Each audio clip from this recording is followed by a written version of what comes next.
Say you're missing NASCAR? Well, you should be at the short tracks. 3, 2, 1.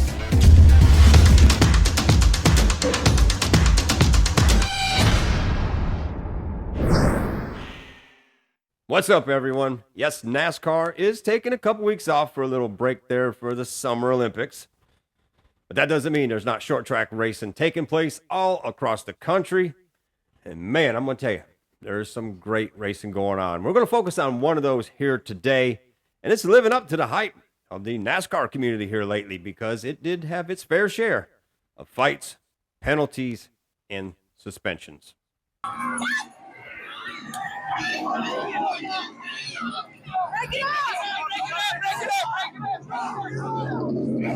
Now, to dive into this a little bit deeper, we got to take a look at the on-track racing action that led up to this situation right here. And this was, of course, at Hickory Speedway, the Throwback 276 for the CARS Tour race.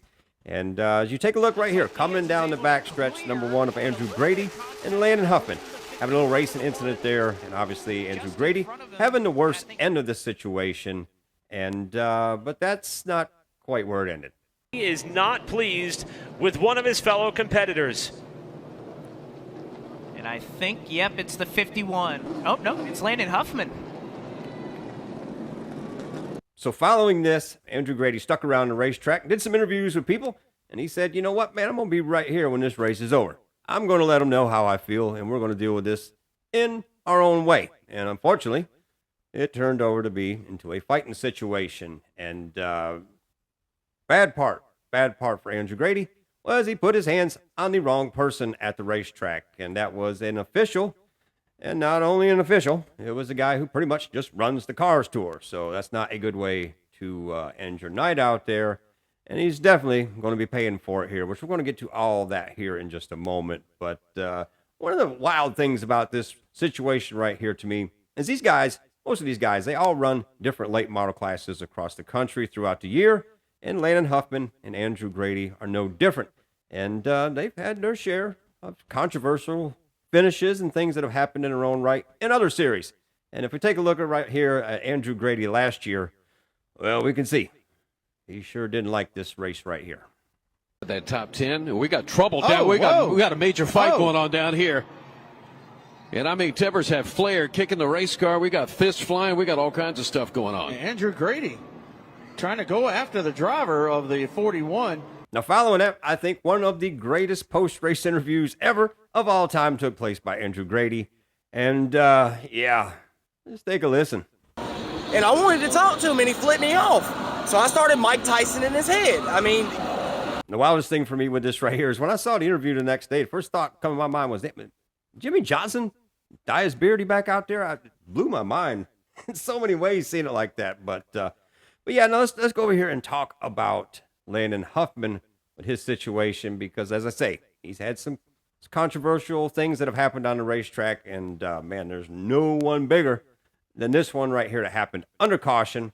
And this was Annabeth Barnes-Crum, who basically just blindsided him and run completely over him on the racetrack.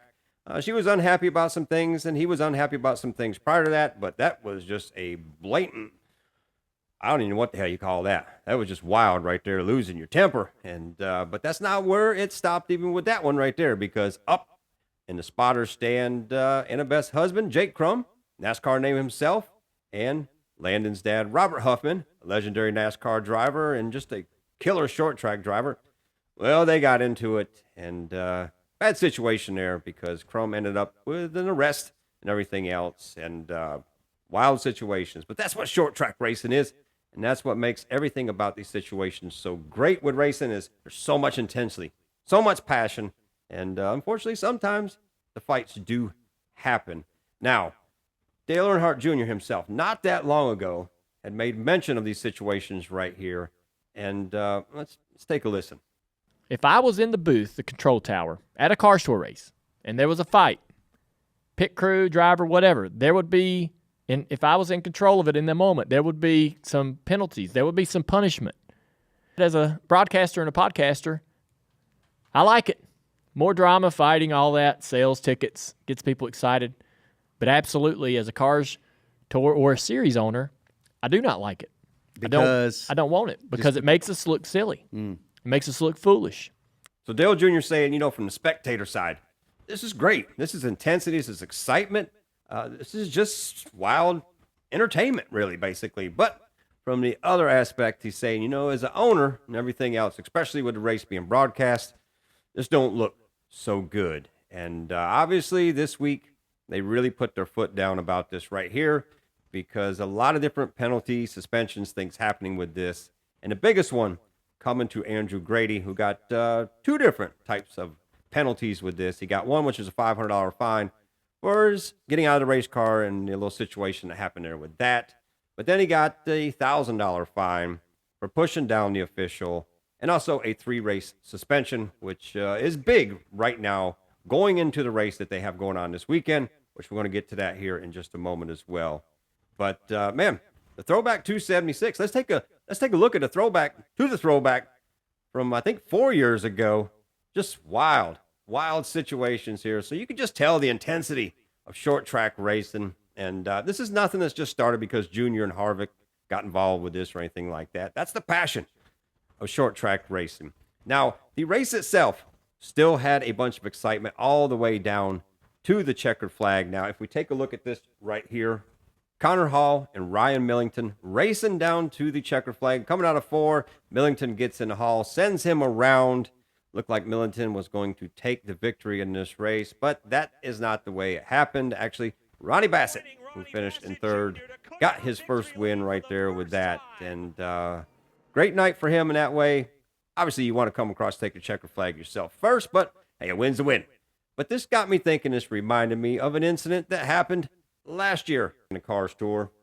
This is Ashton Higgin leading Gavin Boschel, and as they come around, turn 4 to the checkered flag, kind of the same incident right there. Higgins taking the worst end of this, getting into the wall, and it looked like Boschel was going to win the race, but didn't happen that way because after everything was done, it actually turned out that Carson Kloppel got the win, and so kind of a repeat performance of what happened last year to this year. And man, I'm telling you, this CARS Tour is awesome. There is some serious racing going on it because that night with Carson Kloppel, he had his own incidents prior to that I'm not even going to get into all that right now because we could be here all day talking about this. But just interesting situations that happen with these right here. And man, this series is continuing on this weekend because here we go.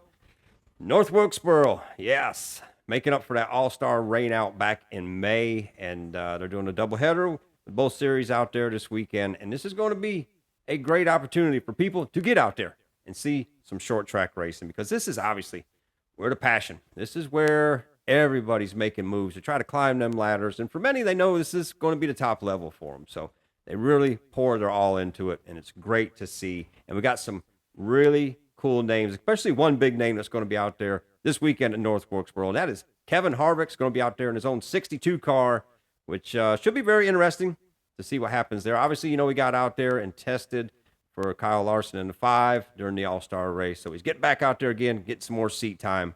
And we also got the Dale Jr. cars over there because Sammy Smith is getting in that 88 car to run this weekend, obviously teaming up with Carson Kloppel. So a lot of great names out there. And here, man, this is your big opportunity to get out there and watch some short track racing and not miss any NASCAR racing because there is none. But it will be returning. But in the meantime, go check out them short tracks because that's where it's at, man. And just want to mention again, I got some really cool episodes coming up. They're going to be coming next week. I think you're going to find them very interesting. Something a little bit different and just interesting all the way around. But anyways, hope everybody out there is off to a great week. Get off your ass. Go hit that short track this weekend and enjoy some great racing. But anyways, hope you're having a great week. And as always, we'll see you at the checkered flag.